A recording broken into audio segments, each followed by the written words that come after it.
Hi guys and welcome to another Dragonheir Silence God video. Guys, I'm still on the test server and today I want to go over all the bosses and the change that occurs to them. They change most of their skills, they buff them all, and we're gonna see what they do and how we can prepare for Season 2. Now, we're not gonna try to defeat them and come up with strategy and showing you strategy that they are actually effective.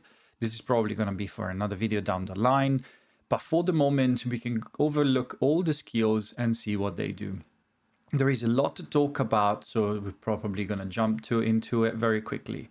Now, for disclaimer, you're going to see some footage in the background. It's me just trying some champions on some of these dungeons. So you're going to see some footage, animation is for your use. It's not really showing any mechanic in particular. I'm going to put on the screen the skills and we're going to talk what is changed, what we're going to do, what we need to do, and we're going to briefly see all of them. So let's jump straight into it. The first boss up is the one on the Frost Domain. The A1 is changed, is now dealing cold damage to all enemies while inflicting an attack penalty on them for 14 seconds. And this part is the same as it was. And if the hero is not under any debuff, inflict an additional stun on them. On the enemy with the highest attack for 8 seconds. So it's targeting our main damage dealer and placing stun for 8 seconds. There is an additional layer control because the A2 is pretty much remaining the same.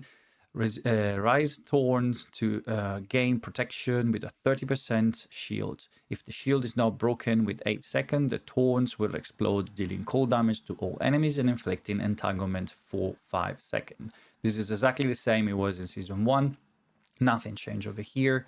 And the boss is immune to all control as it was in Season 1. Let's jump to the next one. The next one up, guys, is the Tempest Domain. On the A1, deal lightning damage to all enemies and inflict 1 stack of electrocute. Gain 1 stack of recovery over time for 10 seconds. This one is similar to what was happening in Season 1, but we never had to deal with electrocutes. Electrocutes is a new buff that is being introduced in Season 2, and is going to deal 35% attack lightning damage every 4 seconds. This is an extra layer we're going to have to deal with. It's another debuff to take in account. On the A2, Born Dragon soared into the sky, call young dragons for assistance and return in 15 seconds, dealing lightning damage to all enemies and killing the young dragons at the same time. For each young dragon killed, it gains 1 stack of recovering over time for 15 seconds. This is similar to what was happening in Season 1, but all young dragon basic attack has a chance to inflict electrocute, has a chance of triggered thunderbolt on the target, and a young dragon HP recover whatever an enemy triggered thunderbolt. So now we don't only have to worry about the healing on the dragon, but we have also to deal with the healing of the young dragon, the small one that attack us and surround us during the A2 skill. This again brings more debuff on us. Electrocute is going to be on us for most of the fight unless we block it or remove it. And we're going to have to deal with the healing prohibition on all the enemies, not just on the main boss. The passive has stayed the same. The boss will stack buff on itself, and for each buff he has, it will gain 20% more damage. And that was there even in Season 1. So let's jump to the next one. The third one up is the Flame Domain. Let's have a look at what is changed here. Deal fire damage to all enemies and inflict 5 stack of burn. This damage increased by 50% on enemy without a buff. This part here, the second part of the skill, is new.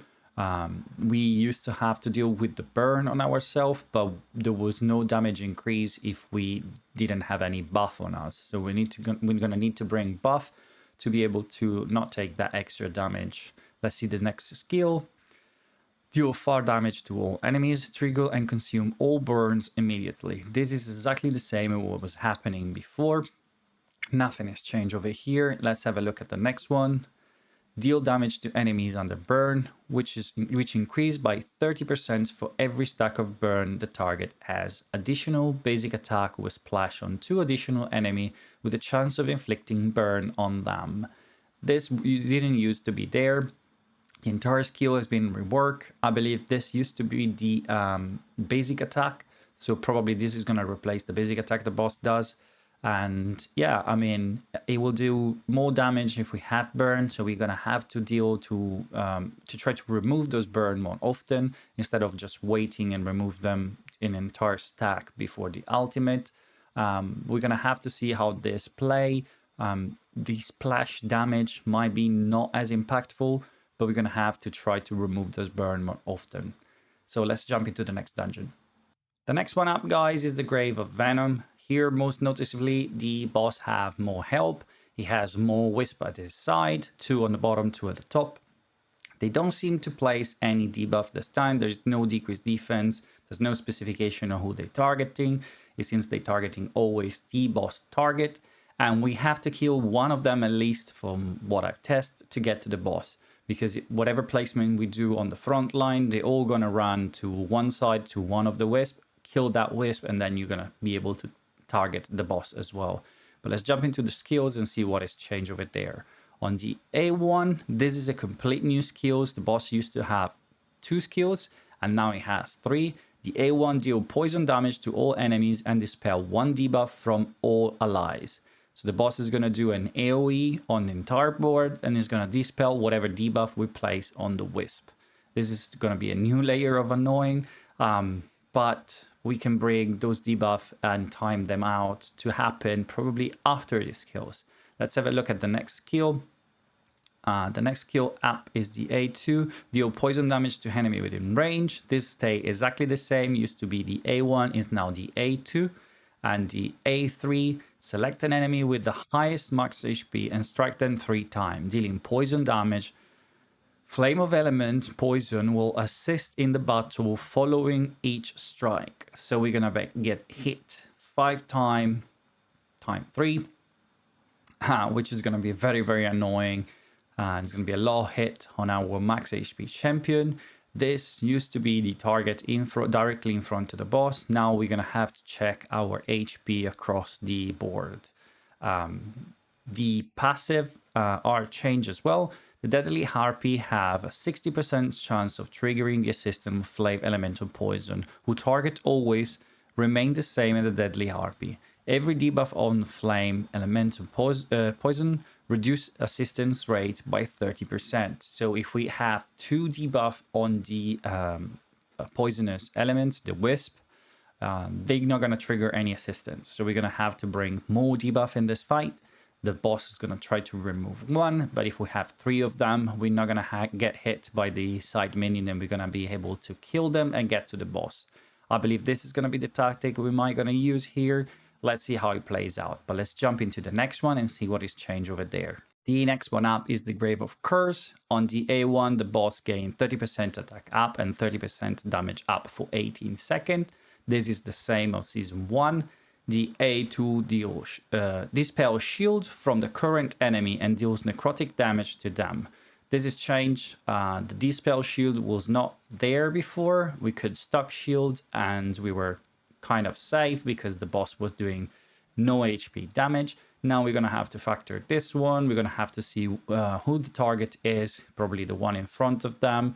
It doesn't say on the skill. We're going to have to build that champion with resistance to try to resist the shield dispelling ability. The next skill up deals necrotic damage to all enemies, converting 240% of the damage dealt to shields of equal value for 20 seconds. This part is exactly the same as what it was in Season 1, but they added this part. When the hero has a buff, this spell ignores the enemy immortality and invincibility. So we're gonna be able to remove those buffs from the boss and be sure that the second part of the skill doesn't affect us and doesn't happen. This is going to play pretty much similar as it was in Season 1. There is not a massive change in this fight, in my opinion. The only thing they are trying to do here is to avoid us to spoil the shield technique. And they try to remove that shield from us and do at least some damage on one of the champions we have.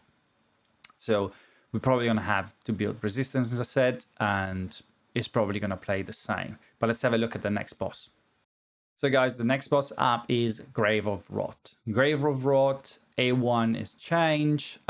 Deal poison damage to all enemies, inflicting healing reduction and 1 stack of poison for 30 seconds. The stack of poison have been reduced. This is changed from season 1, where we had to deal with all the poison at once on the skills.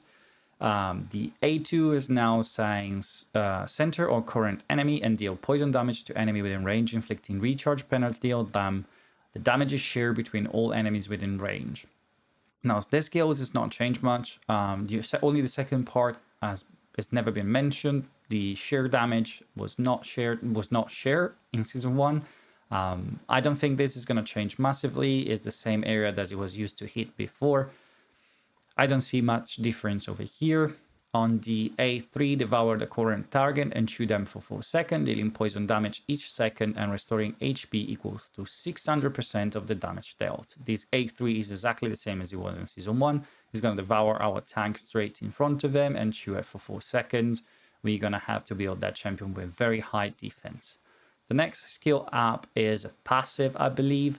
Deals damage to enemy while reducing their max HP equal to 6% of this damage.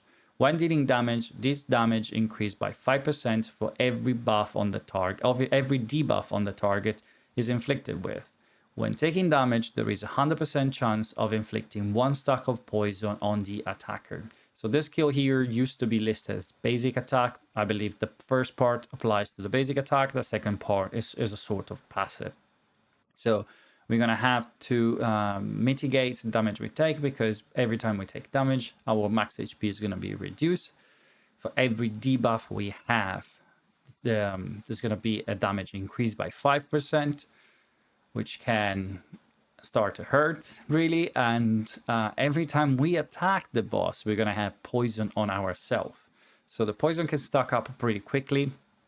And it's not going to be we're not going to be able to remove it all at once, because we're going to spread that damage. Well, we're going to spread those attacks out through the entire fight. And so the poison is going to keep stacking on us through the entire fight. I believe here buff protection will be more important instead of buff removal, or resistance. We have to see how we can play this boss. But yeah, it has received a pretty nasty buff. So let's jump into the next one. The next one up, guys, is the Heretical Ruins. The Heretical Ruins A1 spews firebolts at the current enemy and splashes on all enemies inflicted with burn, dealing fire damage. This is exactly the same as it was in season 1, so not much more to talk about here. Let's see the next skill. The A2 deals fire damage to all enemies and induce the rebirth of all Phoenix Egg. If at least 1 Phoenix Egg is reburned, indispellable is gain invisibility for 12 seconds. Well, the grammar here is not the best, but what happens is that the boss A2 is going to reburn those Phoenix Eggs, those small Phoenix on the side of the boss. And if at least 1 Phoenix Egg is reburned, is going to gain the invisibility indispellable this time. So we're not going to be able to remove it. They introduced champions that have block revive. I wonder how we can use them over here. Probably to block those eggs to reburn again. We have to time the skills right and try to see if it's possible. Otherwise, we're going to have to kill the side minions before we can target the boss. Let's see, the next skill up deals fire damage to all enemies, inflicting 2 stacks of burns for 12 seconds. This, I believe, is exactly the same as it was in season 1. Nothing has changed over here. So let's have a look at the next one up. For every dead Phoenix nestling on the field, take 40% less damage. Whenever that Phoenix nestling dies, take damage equal to 15% of its max HP. Well, so the boss take less damage when the Phoenix are dead, and it takes damage when we kill them, though.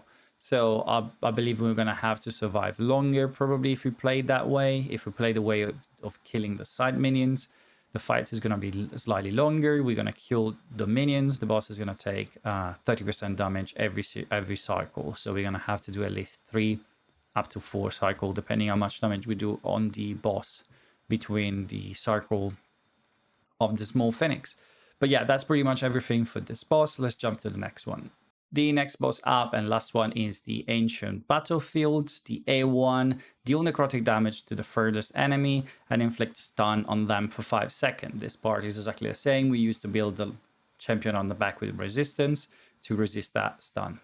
If the status cannot be inflicted or dispelled in its duration, then Shield Warriors is inflicted with necrotic damage and enter Backfire. This is exactly the same as it was. When you switch to the sword stand, deal necrotic damage to the enemy with the highest attack. This damage ignore 30% of the defense and their shield. This part is completely been reworked. He's now going to attack the main damage dealer we bring into the fight, and is going to ignore 30% of the defense and the shield on them. This is going to be really difficult to deal with.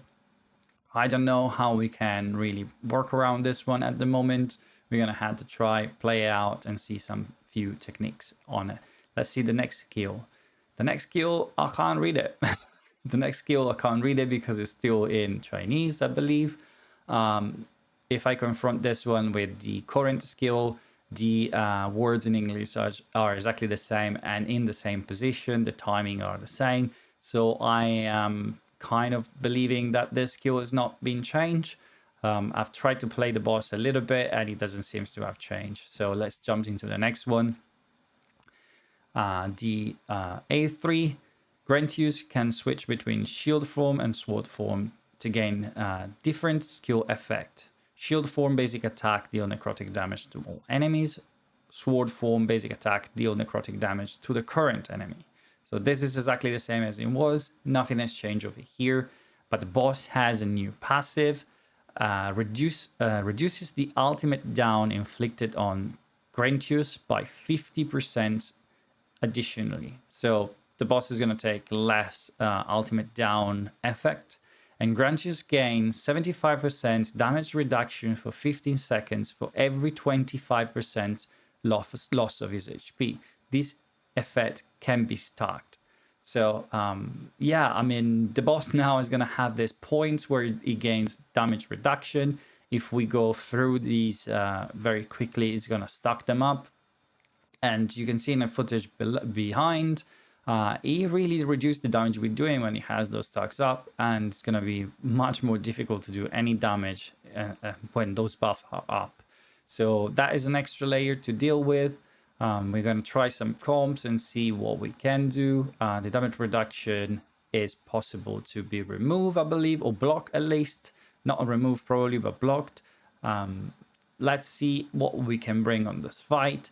But yeah, all bosses have been buffed, guys. They are much more difficult to defeat. We need to find new techniques and new champions that have a set of skills that are gonna deal better with these new abilities. So what do you guys think? What are the technique we're gonna think straight away to defeat any of this boss? I would like to see your opinion in the comments down below. We can start, getting over some composition and idea of who to bring in. So guys, I hope you enjoyed this content. I've tried to get very quickly on the skills. There's no playtest really. I'm going to keep that for separate video. The time is very limited for me, but I hope you enjoy it anyway. And if you did, please like and subscribe, and I'll see you soon with another video about Dragonheir, Silence God.